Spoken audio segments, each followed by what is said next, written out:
Welcome to Call Your Hits, a Storm Riders Airsoft podcast.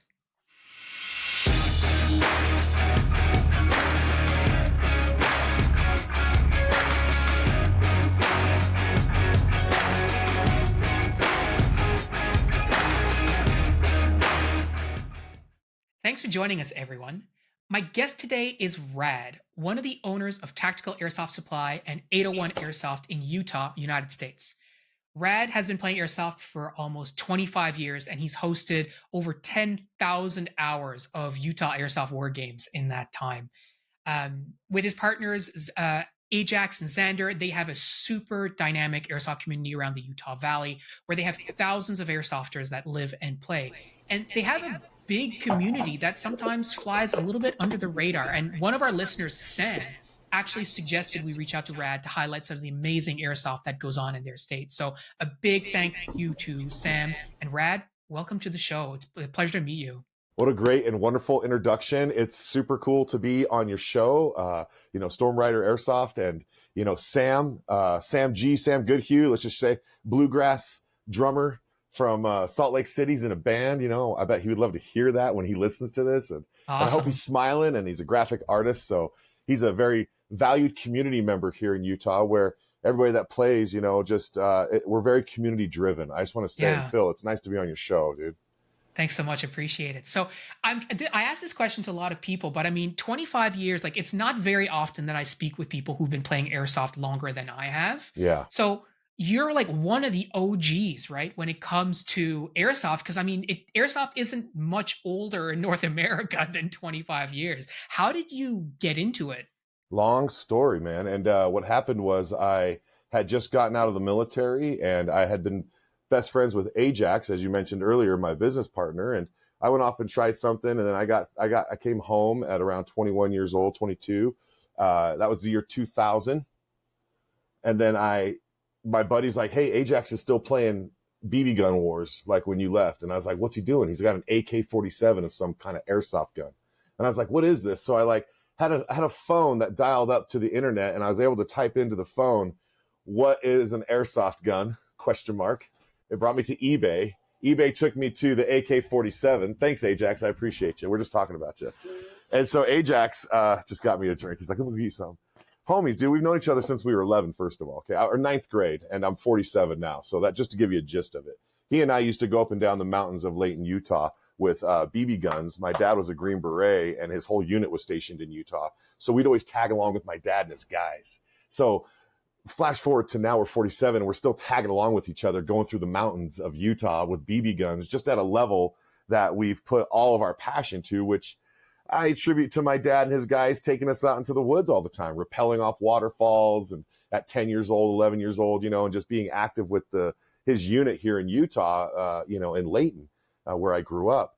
And so we have a Ajax has just been doing it a long time. He's been doing it a lot longer than I have. He was doing airsoft as the sport that we're talking about since 99. Okay. Yeah. Right. And so when I get out of the military, I come home in 2000s. He's like, oh, that's fine. The sign, that's cool. Good content. If you're listening, the sign just fell down behind me. If you're watching, comment down below and just let us know what you think about that. I was going to say that Ajax was still doing something with BB guns and BB wars. And then I found the AK-47 on eBay.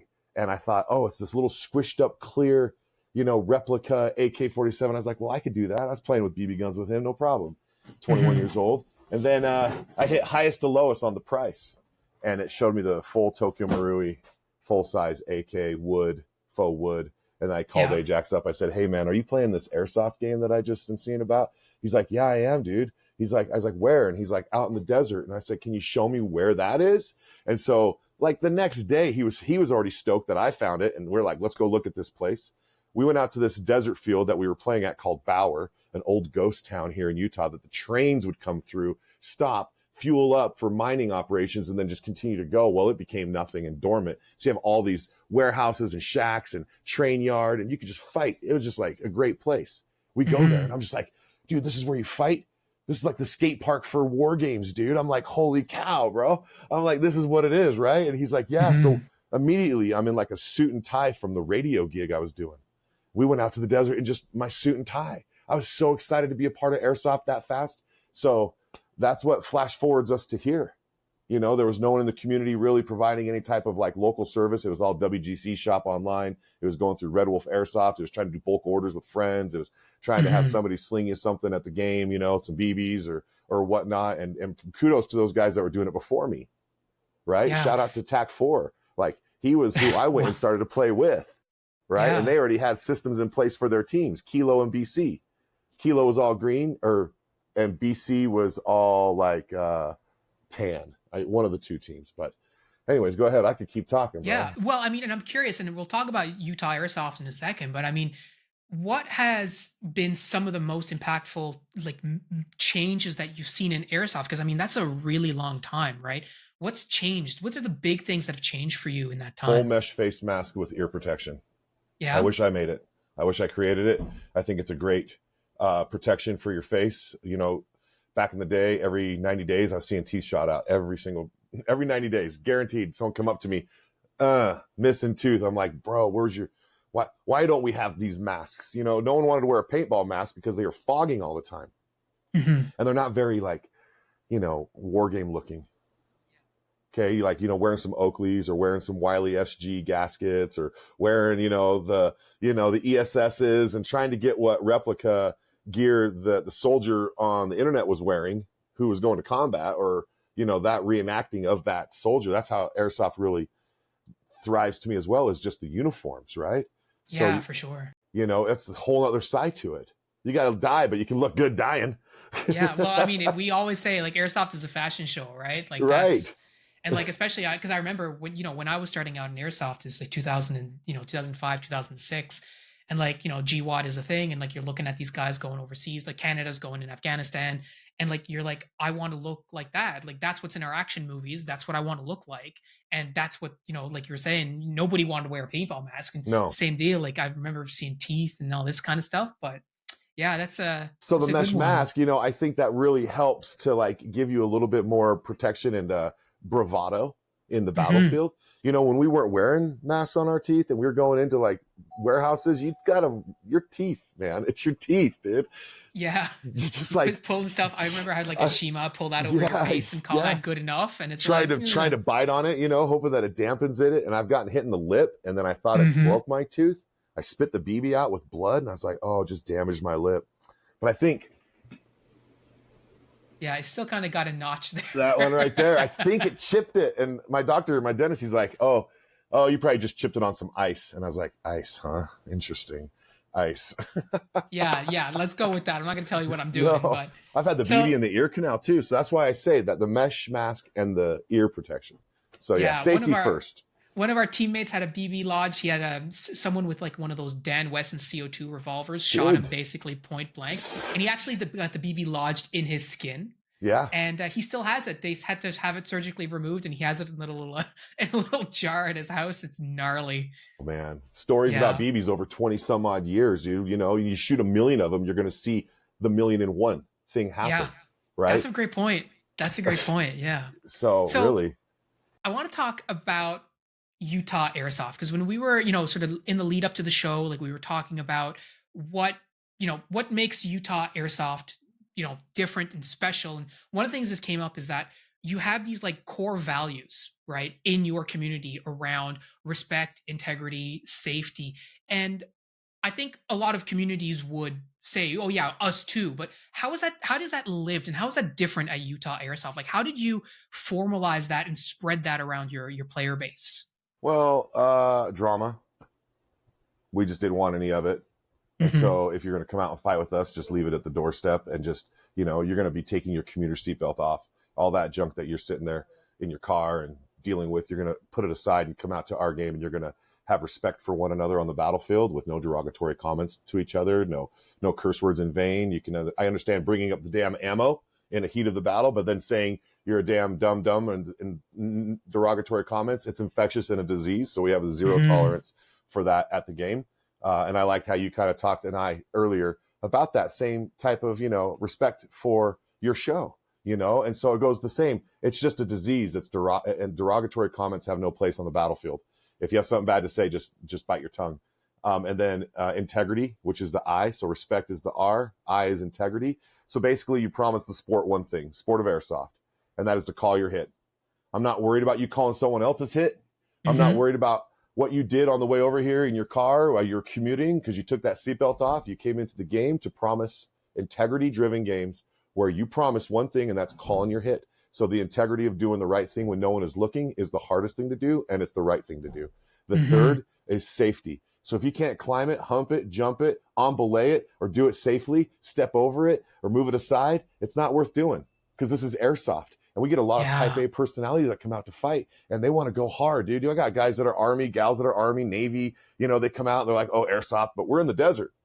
That terrain doesn't care about what you're doing when you're walking on it or running over it, jumping over it. Cactus, snakes, scorpions, tarantulas, those all exist in our woods. So Mm-hmm. safety. So we want you to go home so you can rebuckle up your commuter car and drive to work the next Monday.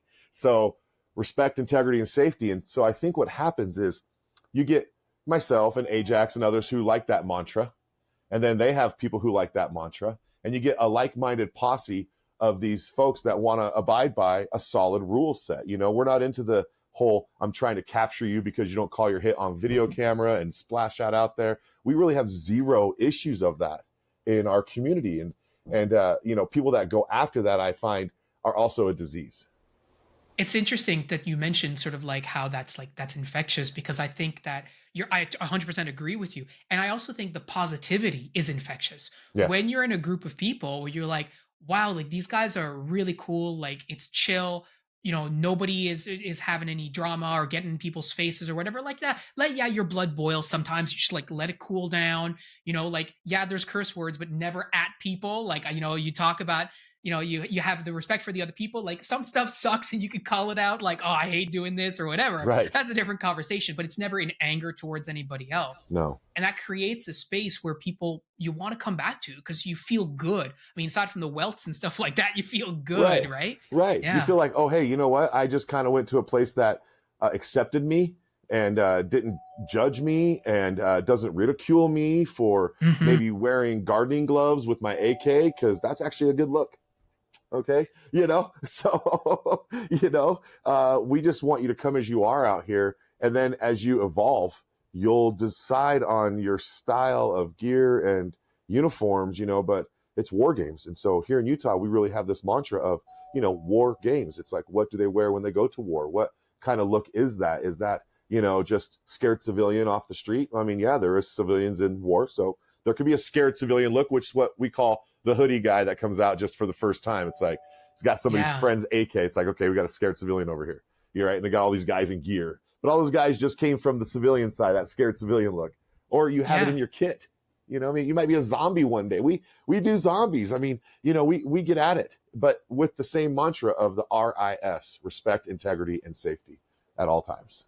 It's interesting too, like you very deliberately call them airsoft war games, right? Which is not necessarily language that you hear a lot of in the airsoft space in general.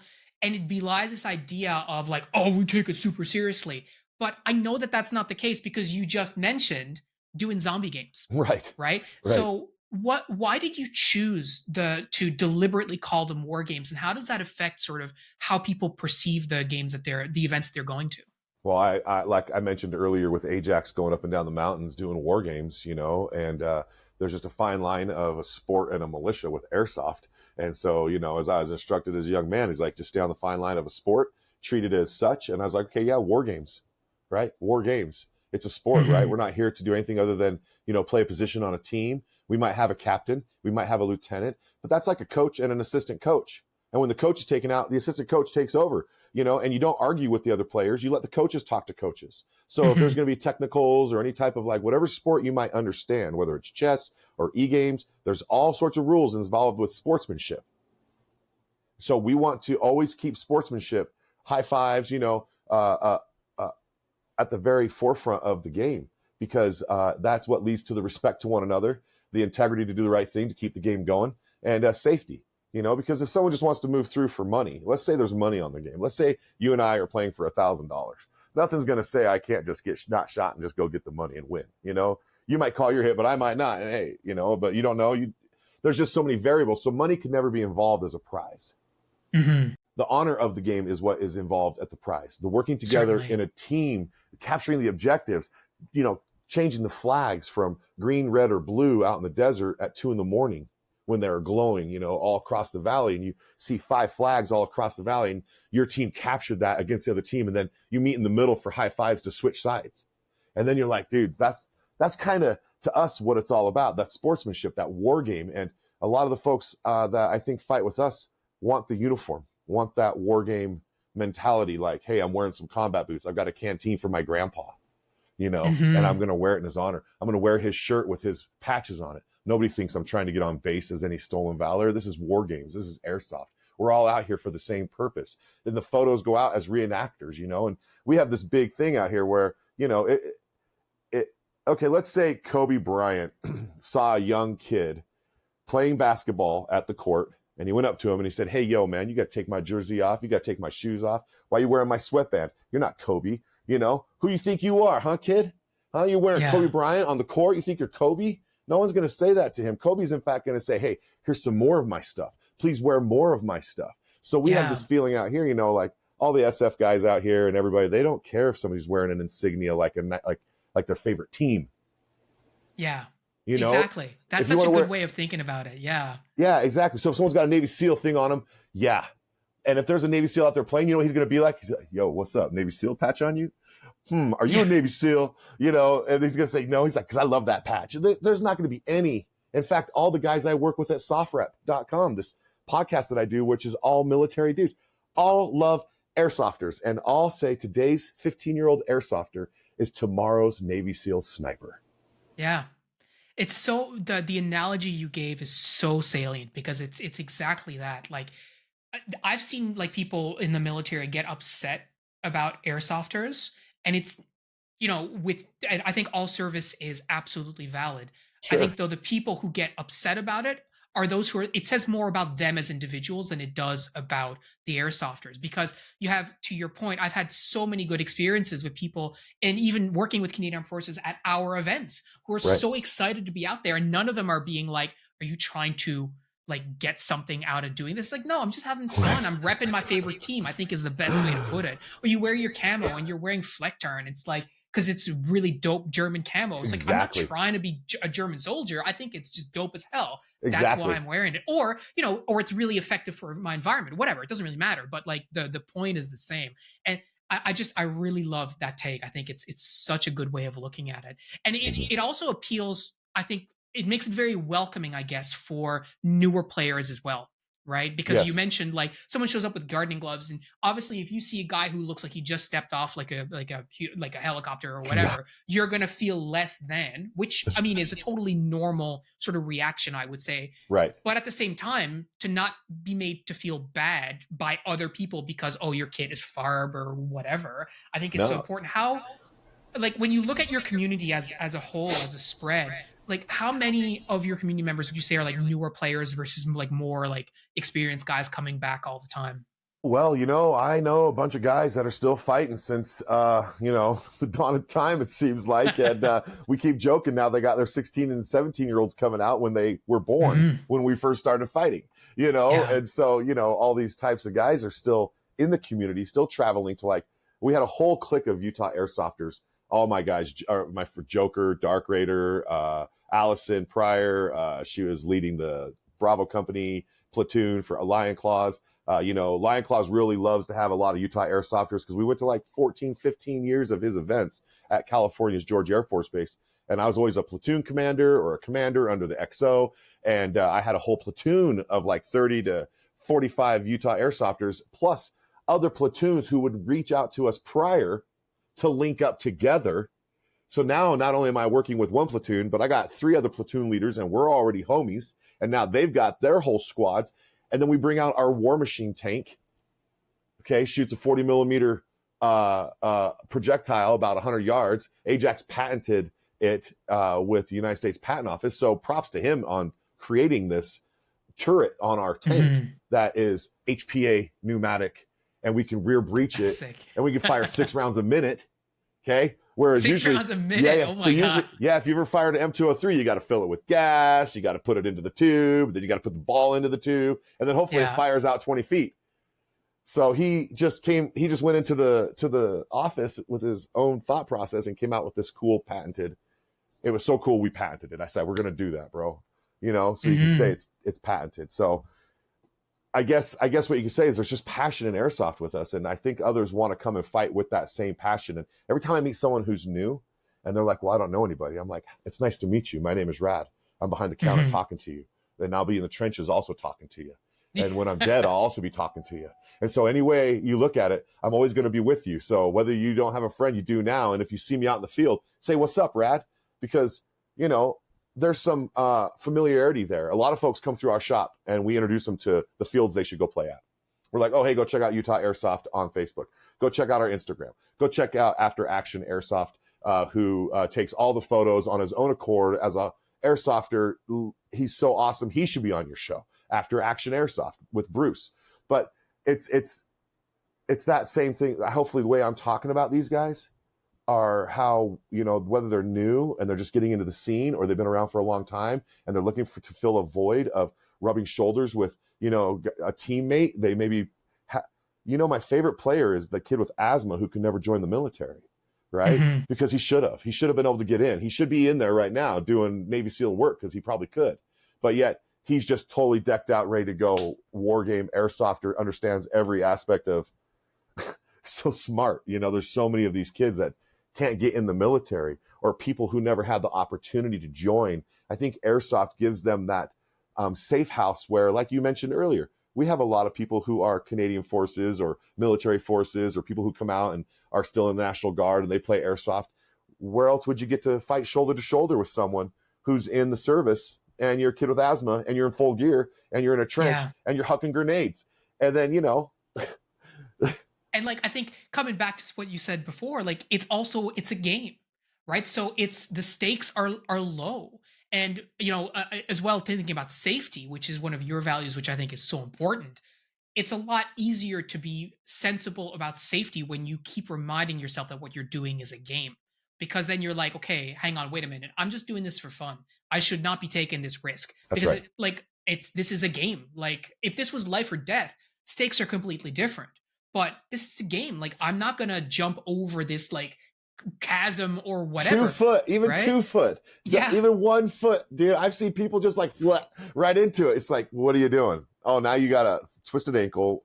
You're an Or actual real worse, casualty. right? Yeah, Yeah, yeah, yeah, yeah, exactly. yeah. Yeah. And like snakes, just move away from them. Go to a different area of the base, or the How do place that we're you how playing. do Go you ahead. help beginners get through that? Because I think I've seen this a lot organizing games for myself. Like you get beginners who like get really like into it. They're like, oh my god, like they're in the video game now. Like they're sucked in.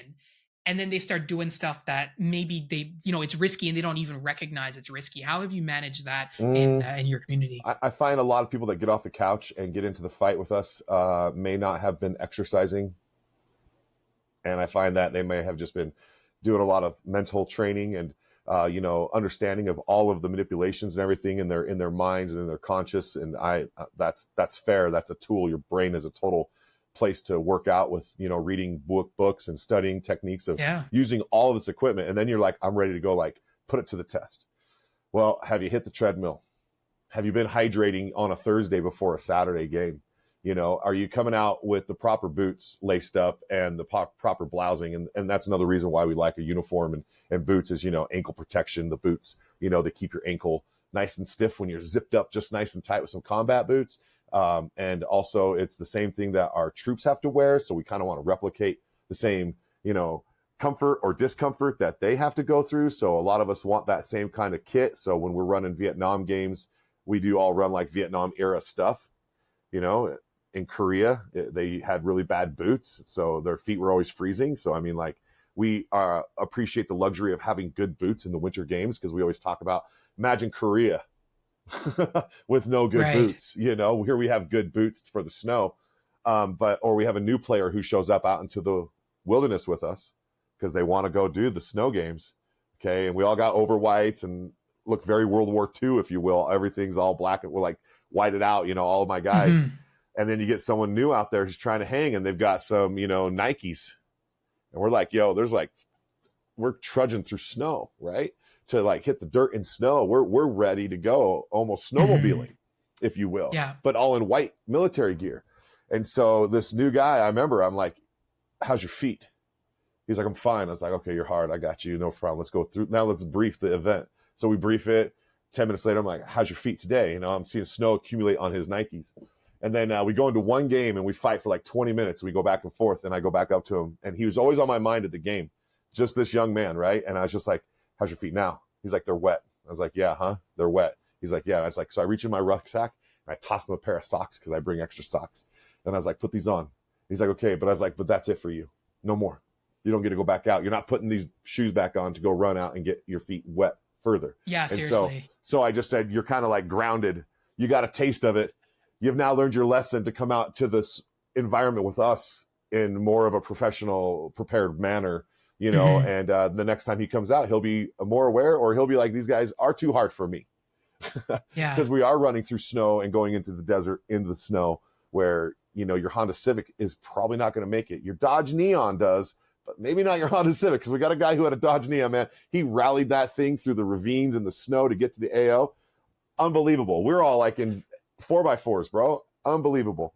So Studded tires, I'm sure that's what it was. yeah, but in your mind, you're like, I can do this, right? And it takes Yeah. a little bit of like, okay, maybe I should go to the gym. Maybe I should be a weird guy with a backpack, rucking 30 extra pounds on my back on the Stairmaster at the gym and let people stare at me. We've all done that. Ajax, myself, and Joker would go to the gym after work at 8 o'clock at night. We all had our backpacks full of BBs because the BBs in the bags allow it to move with your body. So we put it in all the pouches, these bags of BBs. We had like 40, Mhm. 50 pounds. And we're training on treadmills Yeah. because we're Yeah. going up and down the hills. So we have to have thighs like donkeys, bro. Yeah, exactly right. And it's like when we went to Iron Horse last year. I don't know if you heard about Iron Horse. It was in Georgia in July of last year. Oh, of And course. so the heat was unbelievable. And so I live in Canada. So like we don't get heat like they get in the South. Right. But if I had gone with no training whatsoever, that would have been really bad because it was over 100 degrees with the humidity. Like it was like 80, 85 or 90% humidity there when we were there.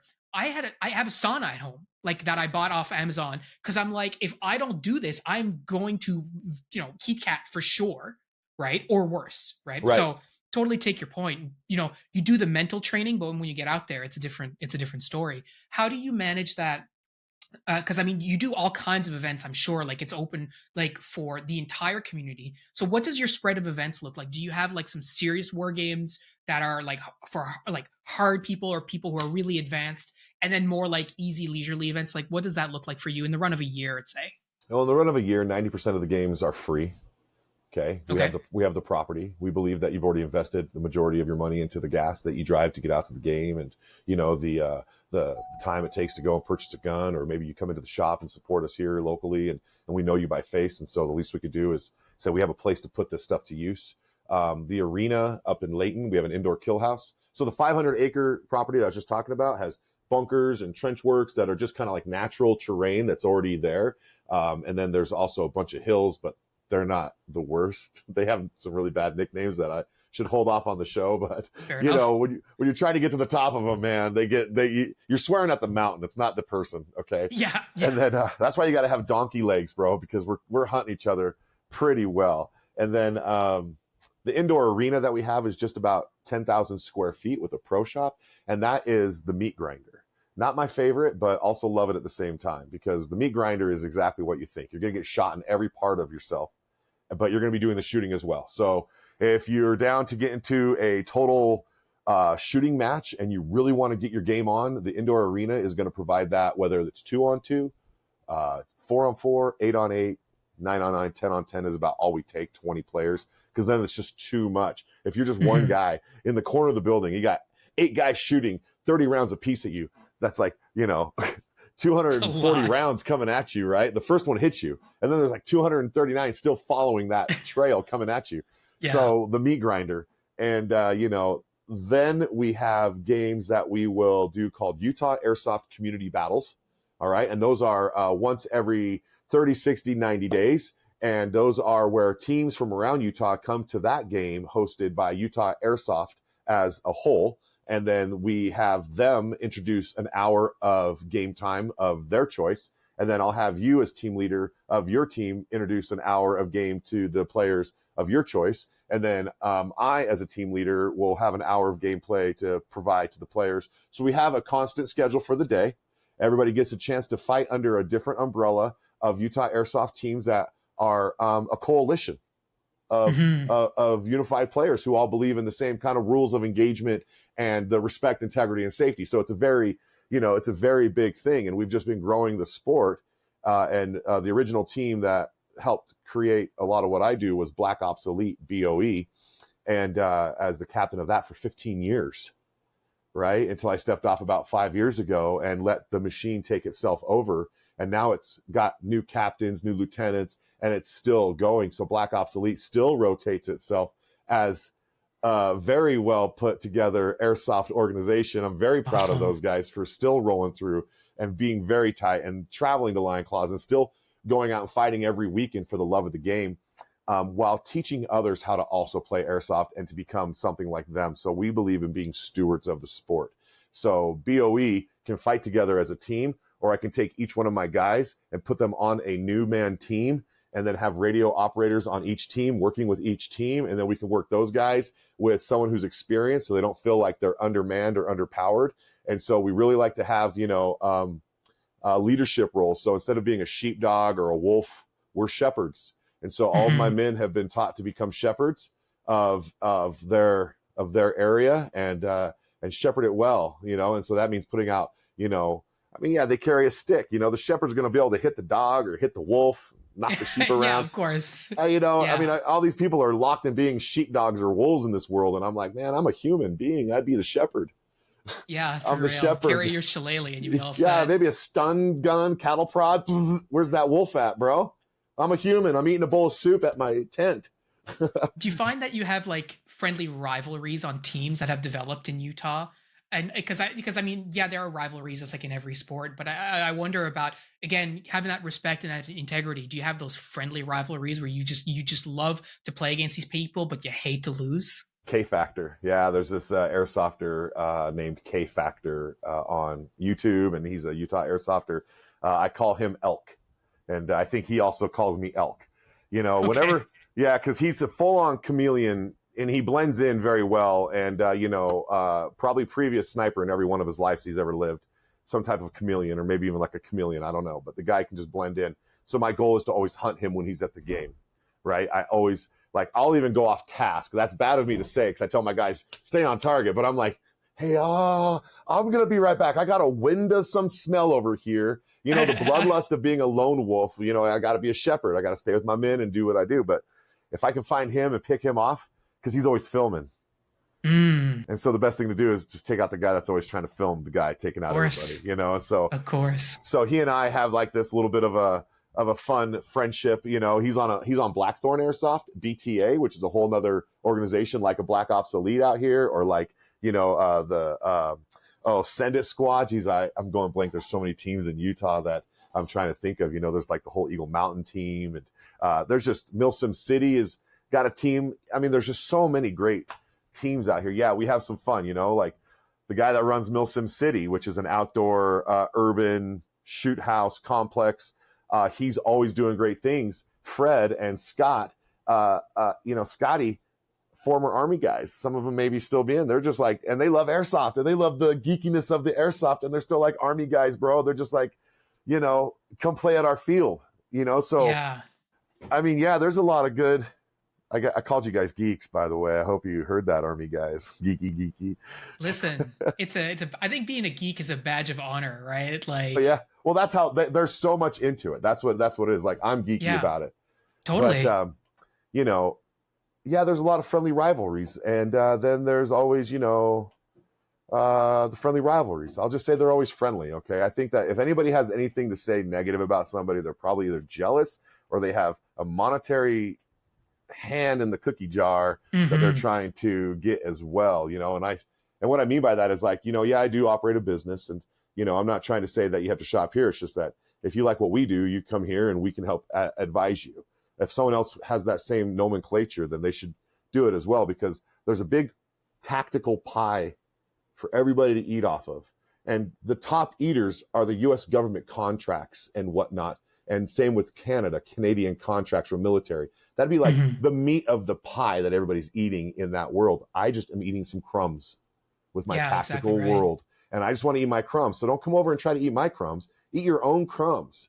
And Of people that which there try, are so many, right? bro, yeah, there's so many crumbs. Go after somebody else's crumbs, but stay out of my crumbs, because at that point it's on, you know? And so I'm only putting that out there to say that, you know, if somebody says Milsim City sucks, it's because they're jealous it's not theirs. And I can say Mhm. that as a business owner who doesn't own it, who wishes I did own it. I think it's great. And I can say that about another airsoft company, that they do good things and they're in my same Yeah. state, you know? Well, being an East Coast boy, like we have a saying here, which is that the rising tide lifts all boats, That's right? right. And for us, I've said this on the show many times before, but it's in airsoft, it's so true. Like we have these crumbs, like our communities in the grand scheme of things are so small Yes. that the way that we all succeed is when we're supporting each other and like having conversations like you and me are having today, where we're talking about all the great stuff that everyone else is doing and fostering those, those attitudes of like, this is cool. Yeah, we're geeks. Yeah, the stuff we're doing is super nerdy. I heard someone say the other day, because a lot of people talk about stuff that's cringe, right? That's, you hear a lot about that. And I said that the expression that I heard was cringe is client side, right? You feel there's no such thing as cringe in the world of airsoft. Like a guy showing up with his first AK and gardening gloves, that's not cringe. If No. he feels cringe, that's unfortunate, but that's awesome. He's there, he's taking part, and especially if he has a community like yours or like the ones we try to foster, where Mm-hmm. hey, you're welcome here, right? If you can play, you can play. Let's go, right? Now maybe don't wear your Nikes in the middle of winter. That's another conversation. But Serious. like there's a mentorship, and you use the word stewards, like being stewards of that. It's such an important role to play, to take these people who are just starting in the sport or who want to learn something new, to try something different, to be like, okay, let me show you, let me give you some information so that you avoid some of the mistakes that we've made and you keep yourself safe, more importantly. Because yeah, like it's funny to look back on and say, hey, oh yeah, my feet were freezing, but like there's a point where that you cross that line from it's funny and uncomfortable to now you're in danger, and that's not where we want to be for a game, right? Correct. It's like, why did I have extra socks in the first place? Exactly, right. You know, it's like, where was I going? You know, I already kind of had an idea if my own feet got soaked, right? Until you can find some higher end boots that can protect your feet. I mean, really, they're not the cheapest thing. And so, you know, you got to bring extra socks if you just have regular like desert boots and you're trying to play in the winter, bro. I Desert made boots that in the winter. mistake. Yeah. Yep. I'm Yeah, just it saying. I looked tell good, people it all the looked time, good. I tell them, you want to come out and fight in the snow with us? Just dress like you're going sledding. If that's all you got, okay? You'll figure it out later. You'll get a white sheet from your bed, cut a hole in it like a ghost, put it over all the colored stuff that you're wearing, and tie it like a Jedi, and then you'll be just fine. You'll have this white overcoat, right? It's just Yeah, like some simple things. But if you don't come out and try to get into it, get your feet wet. So, you yeah, know, like this show, obviously it's impacted Sam Goodhue, that he's like, yo, Rad, you should get on to Phil's show. And I was like, well, why don't you make it happen? And he literally went out and said, I'm going to make it happen. And now we're having the show, and Sam is listening to it, and he's going to be like maestro of it. yeah. Okay. And it makes you So want to do that more, right? Like once you've seen how it's feasible, how you can make that happen in your communities. This is a message I've told people in our on our show many times before, but like all the stuff that you're hearing about, like, listen to Rad talk about like these war games that he's doing, or we had Bo Stewart from AMS talk about his sure, events, Bo. right? Yeah. Like what you're doing is amazing, but that doesn't mean that someone else in some other part of the world can do the exact same thing. You just got to start, right? And like have the community, of course, that supports you in doing that. But at the end of the day, like it's all about making sure that you're putting it out there. I'm curious. I want to talk about Milsim in particular because it sounds like you do Milsim, but you do it kind of different. Is Yep. that fair to say? It is. Well, there's a difference between mil sim and combat sim. And so Mm-hmm. we like to push it more on the combat simulated side of fighting, where we are more centric on conflict and battles and shooting BBs at each other and throwing grenades and having contact coming into that. Designing the fight to be a balanced fight so that you have two opponents, three opponents, whatever it is. If it's trifecta with three main teams, whether they're green, tan, and militia, all fighting over something. It's a consistent fight so that when you're done, you're like, man, we just totally went through a volley of war games here with everybody. So that's the mil sim of it. So that's combat sim. Mil sim is where you are wearing a full uniform, you have a rank, and you're being told what to do. Okay. To me, mil sim is sitting around wearing, being told what to do. And that's the military. Okay. You're not really, that's the military. So the combat sim of the military is what everybody really is after. They're not really after the dumbness of the military sitting around and mopping rain and sweeping sunshine off the sidewalk. However, when I hear people say they're mil sim, I just think like, okay, well, you're sweeping sidewalks with sunshine until I'm tired, if that makes sense. It's like, I guess at the end of the day, the way it works for us is we implore a rank structure in the team that was created, which from the military makes sense. Okay, so there's a hierarchy, and it's almost like, and just like a football team or a baseball team or lacrosse or a cricket team, there's a captain of the team. And that person goes out to the field and flips a coin and says, maybe with two other guys from the team, co-captains. Okay, heads or tails, making decisions, major decisions for the game. Heads or tails, heads. Okay, all right, heads it is. Are you kicking or receiving? Major decisions are being made. So in a mil sim aspect, you need to have guys who are going to be that chain of command that can go out to the field, flip the coin, come back, report back and say, hey, here's what we're going to be doing. And everybody else is like, I got a position on the team. I know what my position is going to be doing now that we're knowing we're kicking or receiving. Now, in order to do that, you got to have a rank structure. And so it works. So having captain bars, having lieutenant bars, having things people can earn on the team from recruit all the way up to now I'm not even the captain. I'm retired. They call me the presidente. I'm like, okay, cool. Yeah. I love it. Okay. I love it. And I love the guys. However, it evolves. So, Joker started out as a recruit, went all the way through warrant officer, went all the way to become captain on the team. So it shows that it's not just a me thing. It's not just a Rad is in charge. Rad's the only one that can become the captain of this team. No one will ever be past Rad. No, there's been like four or five captains after me now in the halls of BOE. So what I've always wanted to create with that team was a hollow hall of photos of these guys on the sides as you walk down it, of who all were a part of this team that have taken on leadership or certain roles, and their photos will be on this wall in my mind, right? So when I go and visit my dad at his office at the unit, they'd have a wall like that of all the other Green Berets and everybody that attributed to the 19th Special Forces, et cetera, et cetera. And I can't help but have some of that bled into my soul as well. And so I just bring what those guys taught me to Airsoft. Right. How do you balance that with not creating ego? Right. Because it's like, well, now I'm the captain. I had to work my way up to be the captain. Yeah. So I'm going to throw my weight around. Now, how do you create that environment on your team? By not throwing my weight around, by having the guys elect internally who is in charge. So I was asked to be in charge of the team in the very beginning, and I did not want it. And I said, no, I want to just play, show up, not have any of that. And then, as I grew up and got a little older, and my dad, sorry, I got distracted. My man Xander is coming through here. Go ahead here. Hello. Come on here. Yeah, hold on. Xander, peek down real quick here.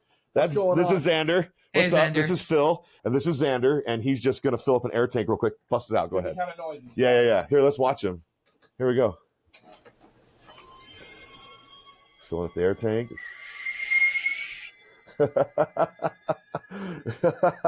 Hey, we're an active airsoft shop, man. He is wearing a Turkish uniform, by the way. I just want to point that out. I was going to ask about what the camo was. He's asking right now what that is. It's Turkish. He just got it. Turkish Air Force. And it's a ripstop. It's very nice. It's Turkish Air Force. Though. It's very comfy, he says. It's not hot. Yeah. That's the big thing. Yeah, and so, we have this thing around here about gear and uniforms. You're talking about how you and me are a constant battle. Oh yeah, Xander and I are always battling over who's got more drip coming in. So I'm wearing Miami Tiger right now. Yeah, that's what I picked up on that. That's dope as hell. Yeah, right. And we're always, he and I don't mean to get distracted. I love airsoft, and I have RADD, and that is Rad Attention Deficit Disorder. Yeah, I think it's prevalent in a lot of airsofters, not just named Rad. I've seen it a couple times. Oh my goodness. So there's a lot of friendly competition here. We run a full-on fun airsoft shop, and we just want to shoot people and then shake their hands and do it again, What are some of your like flagship events that you have like throughout the year? Like you mentioned like the zombies events and stuff like that. Do you post like these big events like a couple of times? Because mentioned 30, 60, 90, but like do you do any like scenarios or anything in particular every year? So depends on the availability of places to play, with respect to open land. And so I Mhm. like to have something that's a little more private and under my own control. I don't want anyone telling me you can't be on this property or you can't be here. So sometimes the games I put together might have a little fee at that time because I might be going to a building that's being torn down that's 60,000 square feet that the developer is letting me use. And so I come to an agreement with them.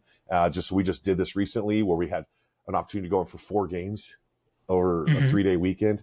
And I ran all 4 games and everybody Sweet. got a fight in a 60,000 square foot call center environment where all the desks and everything were set up. But the cool thing is the guys that were doing the construction on the building are airsofter homies. And so they were building out the inside. And when I went in, I was like, holy cow, what do you guys need me for? You guys have already put like, there's these huge hallways that you could fit like conference desks down, like huge hallways, big cafeteria, double big, huge bathrooms, men's and women's with showers, lockers. It's this whole Counter-Strike environment of an office. And in fact, if you've ever played Counter-Strike, we did play some Counter-Strike. We had scientists and they had the scientist lab coats that we had to go buy. And, those are like $68 a piece at the scientist lab coat place, props cost money, having a porta potty on site costs money. So, I think we charged $10 an hour for 4 hours. So it's $40 a person. And they got to fight through this environment that had, dude, it was unreal of a place. So yeah, what we do is those are called clandestine ops. And Okay. I may not want the world to all know about it. I may just want the local Utah community to know about it. And, those guys just, boom, they all sold out. Right? Wow. Everybody came and fought. And porta potties cost about $400 for a weekend. Right? And so you got to have porta potties on site. You got to have generator. The generator is $350 a day. You got to Mhm. have that for the days on site. And so all these things add up. And then the owner of the building was like, oh, I get a cut. And I'm like, yeah, here's your cut. At the end of the day, I walked like $300 to the shop. That's how I put it. And I got to airsoft in a place like that with my friends and people that we all have that same like mind. They're like, oh, dude, if Rad's putting this game on, I'm going to this game because it may not happen again. Yeah. It's true. I'm like, once or twice in a lifetime that you're going to go Yeah, in like here. when you get the opportunity like that, you just can't pass it up. I remember talking to someone about they had the same sort of opportunity like in an office building in like downtown of the Yes. town that they live in, but Yes. it was like a once in a lifetime kind of situation. And you got airsofters walking into this like downtown building, like Business Avenue or whatever, and they're Yes. walking in wearing camo with their replicas in their cases, and they're like, soak it in because this is never going to happen No. again. Like And never. it's cool because, a lot of what we've done here for the last 20 plus years is airsoft, and not just myself, the whole community. Whoever here tries to sell, sling, host a game here and there, all the people that try to play airsoft where they buy online because they don't want to support whoever here locally or whoever it is, they all have something in common. And it's just to step outside that safe space and get into something that's crazy and play airsoft war games. And when we host in the haunted houses, those fill up so fast. We only take like 30 people because they're all dormant through the summer, right, until October and November. And then after that, they're kind of like shut up. And I'm like, yo, homie, you want to let me use your haunted houses? And he's like, yeah, rad. And I'm like, that's already set up in a CQB environment.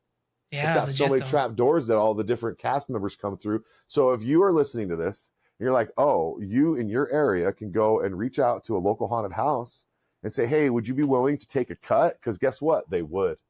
And also what they like is the glow in the dark BBs on the ground because they glow in the black light. And it just adds to the floor like, oh, it's glowing stars on the floor. It's like just an added black light feature.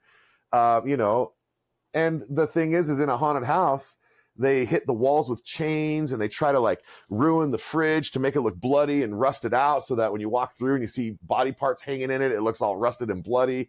And so they're not worried about the BBs. Yeah, exactly right. Yeah, Yeah, you yeah. you could do the work for them, right? You, Like take your he yeah. he even said that you are, dude. He's like, go ahead, nick up the stuff, hit this stuff up, because it just adds to the patina of a haunted house.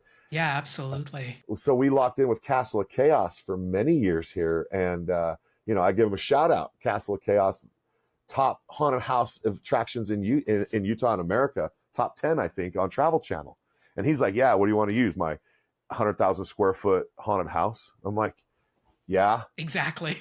And you know what? He makes the majority of the money. What I get to Mm-hmm. do is what? Fight in there. And I get to fight in there. So if I'm, it's got to be, I guess it can't just be me running games, right? It just can't be me being Tesla. Ajax just can't be Tesla. And what I mean by Mm-hmm. Tesla is Nikola Tesla, the guy that created Tesla coil, the original Mm-hmm. Tesla. He said, it's not the people who steal my ideas that bother me. It's the fact they have none of their own that scares me. Yeah.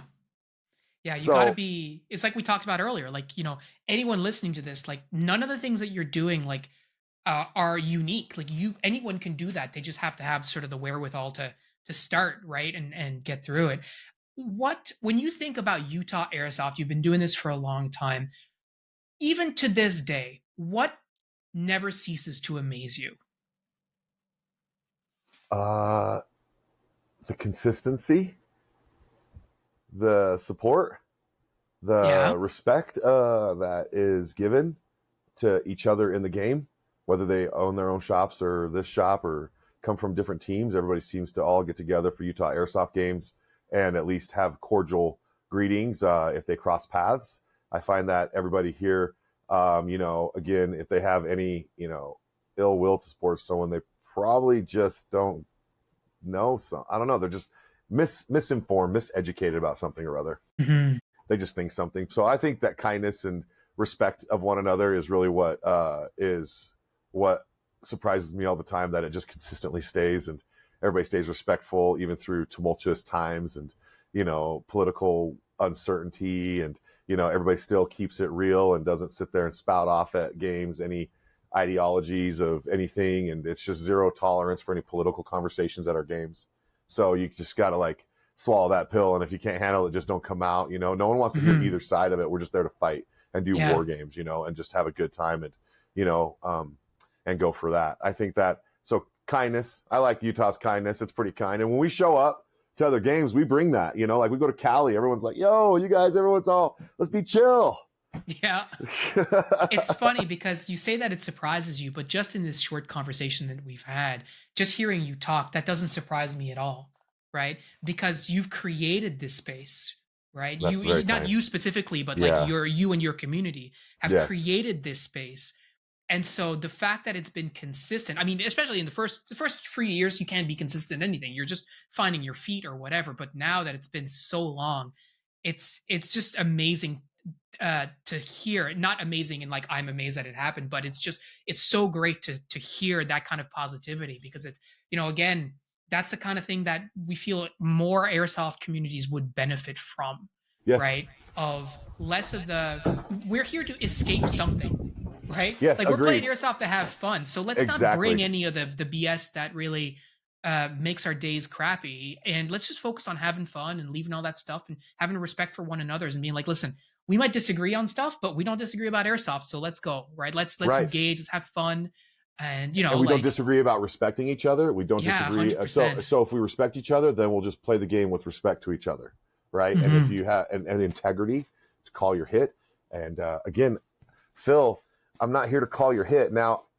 there's a caveat to that, and can I get into that for just a second? Absolutely. So if you and I are in a volley and I'm shooting at you, and Phil, you're shooting at me, and you think I'm not calling my hit, you can call me out, but you call yourself out at the same time. So the Yeah, rule 100%. is, if you call me out, you call yourself out.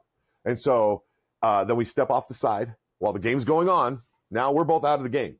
So it's so important to someone to open their mouth that I'm not calling my hit. You're going to say, hey, Rad, you're not calling your hit. So we step off and you're like, hey, Rad. I'm all, what? What's up? How can you call me out? You're like, well, you're wearing 6 helmets, 3 sets of knee pads, and 4 plate carriers. And I tried knifing you, but I just couldn't get through that last plate carrier. Do you think you could take one off for me, please, so that you can feel it? So there's your first warning in a kind, straight, direct way. Okay. The second time, it's like, okay, hey, you've been called out by somebody else now. They knifed you and you full on knew it, or you had something to say back to them. So, the zero tolerance policy again starts to play here. We're like, hey, that really never happens ever since we implemented that rule, because now the person who always yells at other people shuts up. 100%. It's like, it's a good trade, right? Like, Yes. if I think I hit you, hey, you know what, buddy? Good trade. Perfect. Yep. See you Exactly. later. Right? We'll do it And again. if you think I shot you too close and you question that, you call me out, you call yourself out at the game. And so if you're like, hey, how close were you? It's like, oh, you question my integrity right now? Bro, I know my engagement distance. I know what I'm doing. I know it's semi-only in the building. I know you got shot in the ass like 4 times, but look, okay, you want to call me out? Now what's your excuse? Okay, well, these are the reasons. We're going to figure things out. And maybe one of us just misunderstood the other, and we'll just break off from this conversation and start over and go respawn. Yeah, Okay? exactly. And like 90% of the time, that does not escalate from that point forward, right? No, It's no. over. It's done, Yeah. right? Yeah. Or one time Ajax came up to me and he's like, hey, one of our team guys, someone said that they were trying to engage him and he wasn't like, calling his hit. And I was like, what? I was like, no, not so-and-so. And he's like, yeah. And I was like, I've known him. He cooks the turkeys, bro. Literally out in the desert with deep fry. I'm like, no, not him. He's like, yeah, no. I was like, I don't want to have that conversation with him. I trust him with my life. He's like, well, I'll go do it. So Ajax, because I had some reluctance to go address it as the captain. So Ajax, being lieutenant, went and did it and said, hey, yo, King, I just want to let you know that somebody thought that you might not have called your hit. I just want to let you know that and bring that to your attention. And ever since then, he never had one other person ever bring that up, because he was just always like, not me. I would never. We're like, okay, well, now that it's been brought up, we just want to make sure that self-check yourself just because someone's watching. Right? It's not me saying it. It's someone else saying it. I'm just relaying the message. And so ever since then, I got over that fear of having that conversation with people. And now I'm willing to say, hey, you know what? Just make sure that you're always calling your own hit. Don't worry about the other player. You worry about yourself. It's what it is. We're our own self referees, our own self, Yeah. That's it. No one else. I don't need a ref in the field in an orange jacket standing over me trying to call me out, because they're not even in the game.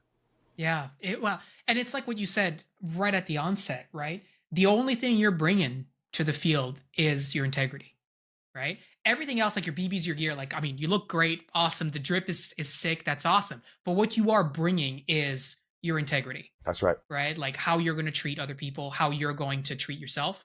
And after that, I mean, to your point, you bring it up one time, that should be the end of it. Right. And of course, sometimes it doesn't. And it sounds like in your community, those people self-select. And they're like, you know what? I'm not going to be part of this crew. And you don't see them, which is amazing, right? Because they've created this space where everybody knows what the deal is. And it's, very, very much akin to our community here. I remember having a conversation where something happened and I just basically went to that person. I was like, hey, listen, we don't do that here. And they were like, cool. And that's it. That's all it has to be, right? So we flexed that before. We're like, hey, you can't have that flying. And they're like, oh, I said not to my buddy, but I was like, take it down. And then down it came. I was like, yeah. It's like, hey, yeah, just either the coalition flies or nothing flies. Okay. Well, listen, Rad, it was so cool to talk to you. I think Utah Airsoft sounds like exactly the type of community that airsofters around the world need more of. And it's just so cool to hear you guys talk about this space that you've created. And I'm very grateful to Sam Goodhue for connecting us to have this conversation. I feel very privileged to have talked to you today.